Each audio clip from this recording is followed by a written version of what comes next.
porque sé que tú tienes un comentario muy fuerte al respecto de eso, del litio, de un mineral que ha resultado fundamental en estos momentos para cualquier tipo de proceso tecnológico que ya es necesario en este nuevo mundo globalizado, es necesario en todo ese litio y que México tiene, pero que, según lo plantea el mismo presidente López Obrador, ambicionan desde gobiernos extranjeros hasta mismos empresarios.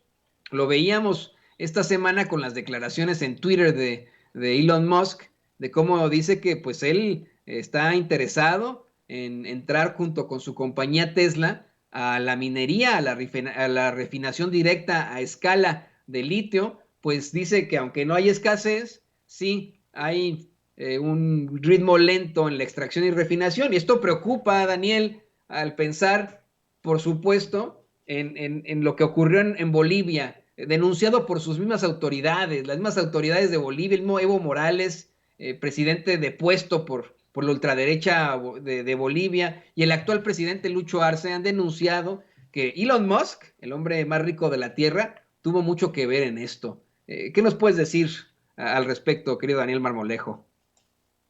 Que mira, las reservas que tenemos en el norte de Sinaloa, perdón, de Sonora, son de aproximadamente 250 millones de toneladas, querido Toño. En un año el costo por tonelada ha crecido 800%. Entonces, si tú tienes esta capacidad de recursos a través de los yacimientos que se pueden ir desarrollando en un esquema de, obviamente, industrialización a partir de la extracción, te estarías prácticamente generando beneficios por 304,750,000,000,000 de pesos.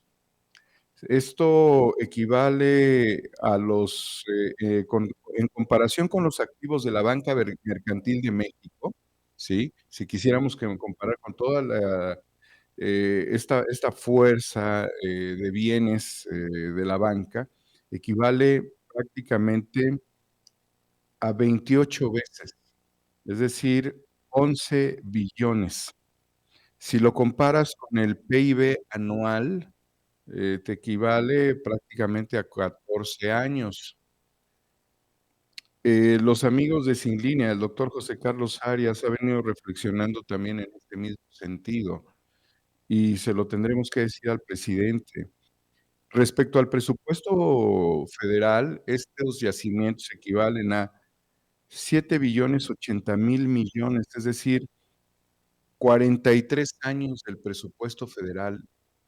Si lo comparamos con el monto anual en apoyos sociales, Toño, es equivalente a 610 años. Es decir, que con esto nos alcanzaría hasta para la 20T. Y si lo comparamos con el valor del Fobaproa, que es de 1 billón de deuda, nos alcanza para pagarlo 305 veces. Quiero decirte, Toño, lo siguiente. El presidente de la República le quitó al gobierno de Sonora la posibilidad de involucrarse en este tema. Y creo que se estaba incluso alineando para esto la ex embajadora Roberta Jacobson para ver el tema del litio en Sonora. El presidente le quitó a la Secretaría de Economía la posibilidad de manejar este tema, porque detrás de la Secretaría de Economía pudieran estar intereses, por ejemplo, de Alfonso Romo. El presidente de la República asumió esto como parte de un compromiso de garantizarle el nuevo oro, el nuevo petróleo, el negocio del litio a México. Y por eso lo integra dentro de una visión de protección y de aseguramiento soberano a través de la iniciativa de esta reforma eléctrica que se va a discutir. Yo tuve la oportunidad de acercarle al presidente una propuesta de que se desarrollara el Instituto Mexicano de la Electricidad, del Litio y las Energías Renovables, porque eso de las energías limpias es una falacia, es una mentira. Energías renovables. Toda generación de energía va a generar un determinado contaminante. Pues son renovables, no son limpias. Y esto utilizando a un instituto que existe que se llama el Instituto de electricidad y energías limpias, es decir, ya existe.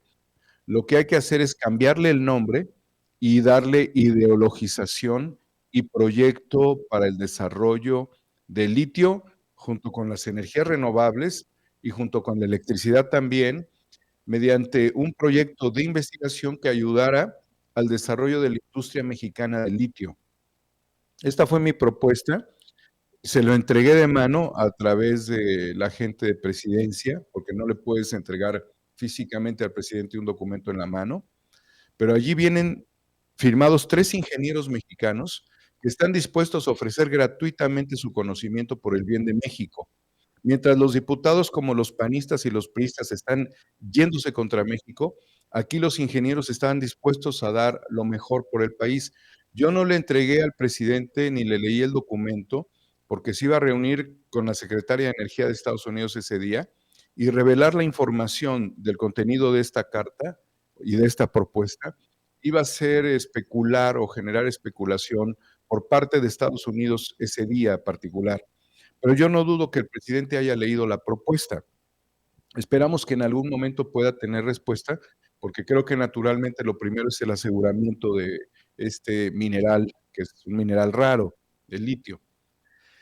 Con toda esta lógica, a partir de esta tabla que te acabo de leer y a partir también de que pues, se ha intentado vender a la patria con concesiones, como en el caso del norte de Sonora, a las empresas Bacanora Lithium de Canadá y a Ganfeng International de China, ¿sí? Y que ha habido una denuncia de traición a la patria contra los servidores que no son públicos, son servidores privados de la Comisión Federal de Competencia Económica, la COFESE, por parte de un senador.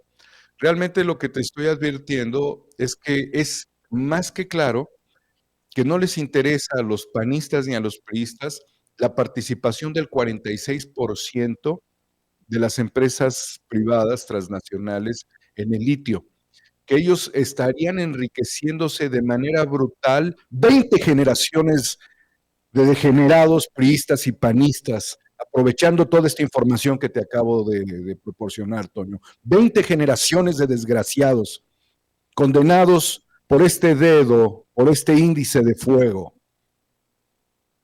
porque ellos estarían vendiendo a nuestro país. 20 generaciones, malditas generaciones de vendepatrias, amparados por la posición política que tienen para querernos vender la retórica de las energías limpias que no las existen, que sean renovables, y porque no están a favor de la participación del 46% de los privados.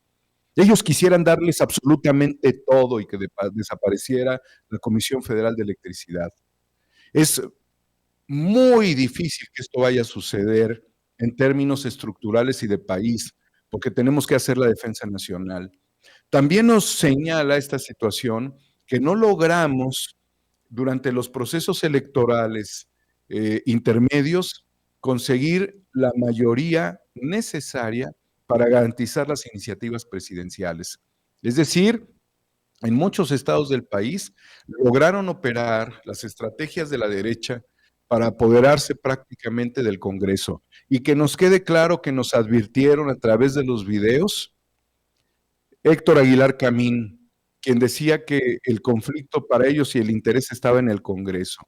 Ellos ya sabían muy claramente que el presidente de la República iba por reformas y es muy probable también que se haya filtrado información desde las secretarías, como posiblemente la Secretaría de Economía, ¿sí? Y desde otras secretarías también, a partir de que se estaban generando iniciativas. Y también se pudo haber filtrado información a través de aparatos de contrainteligencia metidos dentro de Palacio Nacional y de traidores, quienes estarían advirtiendo a los panistas de que el presidente iba a apretar las tuercas para la segunda etapa de su gobierno, para los últimos 3 años. Nos encontramos en el cuarto año, ¿sí?